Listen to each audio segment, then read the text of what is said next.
Lance there was the representative of progressivism, of leftists. That's why everyone are mad at him. They're saying he did bad for the side he came to represent.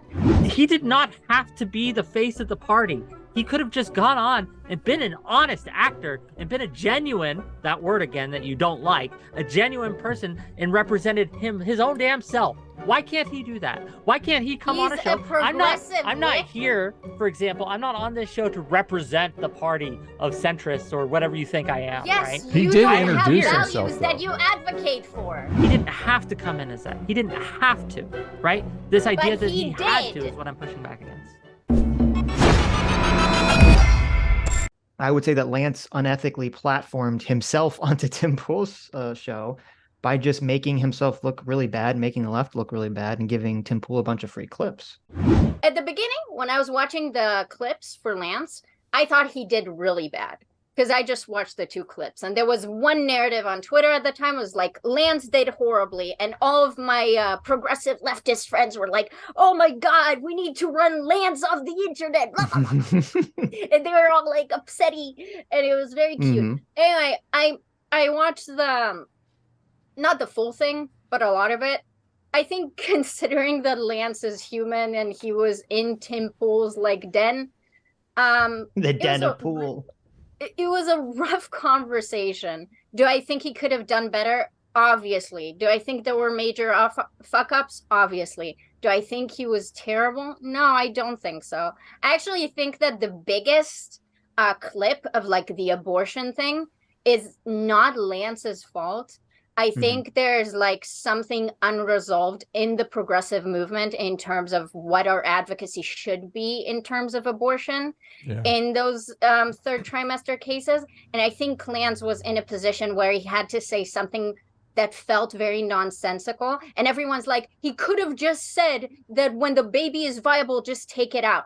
But saying it really takes away from the potency of the argument of like bodily autonomy triumphs all.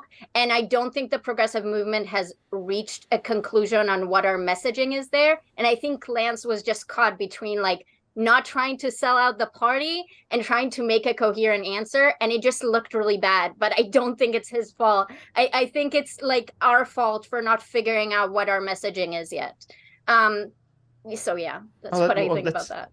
That's very interesting. Do you think, because I didn't think about that, do you think that Lance had an answer, but he didn't want to give it because he wants to stay on point with the, quote unquote, progressive message? I think when I was watching it with my audience on my stream, I was experiencing cognitive dissonance, and I noticed it because I was like, okay, our thing is bodily autonomy at all cases. On the other hand, I don't feel comfortable with putting down alive babies, right? But the concept of extraction means that if the woman refuses that, you are having to force her to go through a medical procedure. And the progressive movement needs to agree that we are fine with that prescription. And I don't think a lot of us are. And there's a discussion there that I don't think we've had yet. So I know that when I was trying to explain it to my audience and when I was trying to explain why I actually am for extraction, and it was very hard and I was very pissed about it because it felt icky to say. But I could feel it in myself. So I don't know if Lance had a different answer that he wanted to say, but I can imagine that if someone wants to like not break ranks, not because like some weird blind loyalism, but because it is really good ammunition for the pro-life side for us to give in on extraction at like late trimester. Well, I mean, I don't think so. Really good ammunition. Well, I'm not sure because like, so Tim's point was, which first of all, I think there's an argument against this because I mean, Tim's whole point on abortion is that he thinks if the baby or the fetus, I should say, is viable, it should be, extracted and then incubated and, then put up for adoption. But to my knowledge, I don't think any state has any laws like that whatsoever. I don't think it would be Well, let me say, I don't think it'd be, like an optical win for Lance to just bring that up to say like, well, maybe in theory we could do something like that because, that'd be fine. Just no one ever does that. Because the thing that I think made Lance look really bad is that, well, there's a lot of things, but one of the things that made Lance look really bad was that when he wouldn't, it felt like he was completely debate brain because Tim is saying, well, if you perform an abortion on a woman or you extract a fetus on the woman, both of these things are, you're putting instruments inside of a woman to get a baby out. Why are you saying that one of these violates her bodily autonomy and the other doesn't? And Lance didn't really seem to have an answer to that question. I think, if I may, Mhm. I disagree with your analysis. I do think that Lance was towing the line and for this kind of tribal loyalty, and I think that was what made him look worst of all is his refusal to even give an inch on what I think most people would say, yeah, at least saying, hey, I don't know the answer to this, right? I may not be sure what the proper thought is. I haven't given this much thought, but this idea that he has to toe the party line, that's what I got from watching this, that he felt like he had to be the face of progressivism. And I think it did him a disservice. I think space. I think it made him look bad because he refused to even entertain anything outside of his bubble. That's what it looked like. Can I respond? Yeah, go ahead. Go for it. Okay. That's really dumb. Now that I'm done Great with argument. that. Glad we got through that. I'm sorry. I just needed to like vent that. Now I'm gonna. So I get why you're saying that. I do. Also because why am I saying that? Because you're you're dumb. centrist brain. Yeah, you're dumb. Okay. That's the No, insinuation. Wick is not dumb. He's just like he sees ghosts. Never mind. Okay, so Mean, Katie, please don't be mean to our guests. Okay. You can be mean. Please be meaner. I consent to mean. Nice. Okay, well, if he consents, obviously. we are pro consent. Okay. I think that without me explaining why caving on what everyone wanted Lance to cave on, it wouldn't make a lot of sense, but I don't want to derail that completely. So just like try to imagine a reality where it does make sense to not give in on that point. Lance there was the representative of progressivism, of leftists. That's why everyone are mad at him. They're saying he did bad for the side he came to represent. Obviously, Lance had to represent. You're basically saying if Lance didn't want to look stupid, he should have just thrown them under the bus. Wait, no, wait. See, I think this showcases a fundamental dissonance that we're having here and how we think about these things. He did not have to be the face of the party. He could have just gone on and been an honest actor and been a genuine, that word again that you don't like, a genuine person and represented his own damn self. Why can't he do that? Why can't he come on a show? I'm not here, for example, I'm not on this show to represent the party of centrists or whatever you think I am. Yes, right? He did introduce himself, though. That you advocate for. He did introduce himself as a leftist, though, Wick. He did come on and but doesn't mean that he has to have every opinion that is, the standard leftist opinion, right? Sure. No, and he didn't have to doesn't. introduce himself as that, right? He didn't have to come in as that. He didn't have to, right? This idea that he had to is what I'm pushing back against. No one said that he had to. He did that, and once he had done that, he had to act inside the lines. If Lance wanted to be an independent player just coming in there being like, here are my own cool takes about shit because I'm Lance and I'm cool, then fine. But that's not That's Lance's kind of exactly thing. what happened.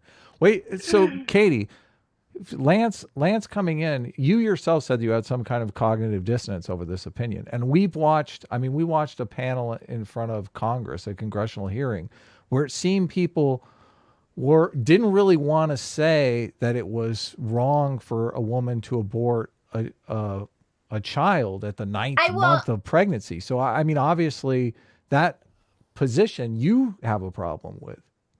Yes, I do. Just very quickly, I will answer that. People refuse to engage with the fact that Lance has made it very clear that most times when they terminate babies at 3rd trimester at 8 months and 9 months, it's not voluntary. Okay, Tim Pool had to come out of his ass with a hypothetical scenario that doesn't exist, that doesn't happen in reality, that is a non-issue, that he had to make up a law that didn't even exist to coerce Lance into making a nonsensical argument. Obviously, this is not a thing that is happening in reality where women go in 8 months and go like, actually, kill the motherfucker. I don't want it. Well, that just doesn't happen. Hold on. If Katie, if the only 9th month abortions are happening because it's the life of the mother is on the line, there is already an exception in place for abortion when the life of the mother is at stake. Why not make it illegal for situations where the life of the mother is not at stake? Do you know that it's not legal? Well, that's the question. Well, no. So the question would be like, I think there's 6 or 7 states where that you can get an abortion with no restriction whatsoever. And so like the question would be for, I mean, I'm pro-choice, Adam's pro-choice. I don't know what Wick is. But I assume, what the counter argument is like, well, that seems weird that there's no restrictions. Most people think that there should be some restriction based on time. And think that, whether it's 12 weeks, 16 weeks, 20 weeks, whatever. I mean, most people don't feel comfortable with a woman getting an abortion, in the last month or so, just for whatever reason. And if you say, well, that doesn't happen, it's just weird because it's like, on one hand, it's like, oh, that doesn't happen. But then if it doesn't happen, why is there a hesitancy to make it illegal anyway, right? Okay. But we just agreed, if you're correct, that it is illegal in most cases. And just to make it very clear, I don't know why it wouldn't be already illegal. So I would want to read the justifications for what reasonings that were there. It is legal in some states, and Lance seems to be endorsing the position. So it's generally illegal. We understand this. So why are we pretending like it is? Well, if Lance is going on Tim Pool... Wait. My question isn't... So there are 6 or 7 states, including DC, that it would be legal. But my question isn't that. My question is, like, even if you want to look at it from a purely optical perspective for like winning online arguments, it just seems weird to me that there won't be this, well, even if it doesn't happen and no one agrees with it, then why not just agree to make it illegal? Like, that's what kind of makes people think that there's some sort of hiding of power level or some sort of ulterior motive here. So the reason I thought I answered this, I would want to read why they didn't make it illegal, because maybe there's an argument I'm unaware of that I'd be convinced by. And according to what I currently know, I don't know why that wouldn't be illegal. Okay. So unless I hear a convincing argument that I'm sure there are, or am I sure there are? I'm sure there are arguments. I'm not sure that I would be willing to come forth on them. Then I am completely fine. It's mostly illegal anyway. I assumed there was a complete lie that it was legal anywhere. That seems ludicrous. The only thing that I'd like to say, sorry, Adam, that I'm taking your space. That's okay. Go ahead. We'll finish up on this and we'll move back to the other thing. Is that in terms of bodily autonomy, we need to understand that if a woman wants to do an abortion in 8 or 9 months, let's just run the hypothetical for a second, for any reason, and that's what she says, and you say, no, we can't kill the baby, we're doing an extraction instead, you need to understand that what's happening in that moment is that we are saying there's a baby inside you that we recognize is a human that we prioritize over your bodily autonomy, and we will coerce a medical procedure on you that you do not consent to. And vaccines. Let's not cloud it with the vaccines yet. Go ahead. Well, we can, but later. And as a progressive, that feels really uncomfortable to say. I'm personally okay with that scenario. I would not be fine with forcing women to carry to term. So once it's viable, I would want an extraction. But I think we need to recognize that there's a huge violation of bodily autonomy in that case. And it can't be like, oh, just get it out. No, you're like forcing a surgery on a person who doesn't want it. It's like, I don't know if that's even precedented in any Killing way. a viable baby, though, is of threatening bodily autonomy too. Yes, but then we have to talk about if it even has rights without being burned. Just let me complete the thought. So if we accept all of that, I think that leads a lot of credence to conservative arguments that we're saying, well, we're already pushing bodily autonomy here, and then they're going to want to push it before viability. Carry it until viability, and then we'll extract it. And when I think about that, that's horrifying to me. So I realized that when I see this ground of like extraction and viability, I'm potentially giving conservatives like, hey, we already kind of violated this woman's bodily autonomy. So why not a little bit more, you know? And that's disturbing. I don't know if we have another more ethical option, unfortunately. Indigo Turtle for $5 says, it's not Lance's fault for being an NPC because checks notes again. The hive mind haven't told him what the officially sanctioned beliefs were yet. True. But yeah. I mean, it kind of sounded like the argument you were making. It did. Yeah. I think it makes a lot of sense to me why you guys are incapable of retaining any of the information I give you. So I was like, I'm not even gonna bother to like. I'm not gonna take it personally. Like immediately. So yeah, I don't want to get. I don't want to get in trouble. I don't want my centrist cred damaged by articulating your beliefs in a good light. It would be much easier to just hyperbolize and like straw man what I'm saying. Is that hyperbole? Look, I don't. Well, it was obviously the super chat was a humorous hyperbolized version, removing the nuance of her point.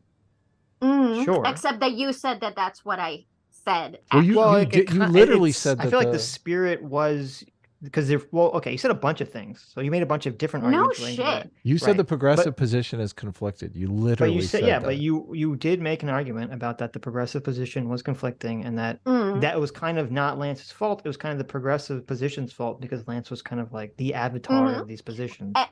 And that means that Lance is like a loyalist NPC because he cares about the cohesiveness of his movement. Well, that's the hyperbole part, right? Yeah. So like you get to whine about optics. That's hyperbole. You get to whine about optics, and then you get to whine about people caring about optics. So you get to have it both ways because that's what centrists do. They just have it both ways without actually having a position of their own. Yeah, we're bisexual.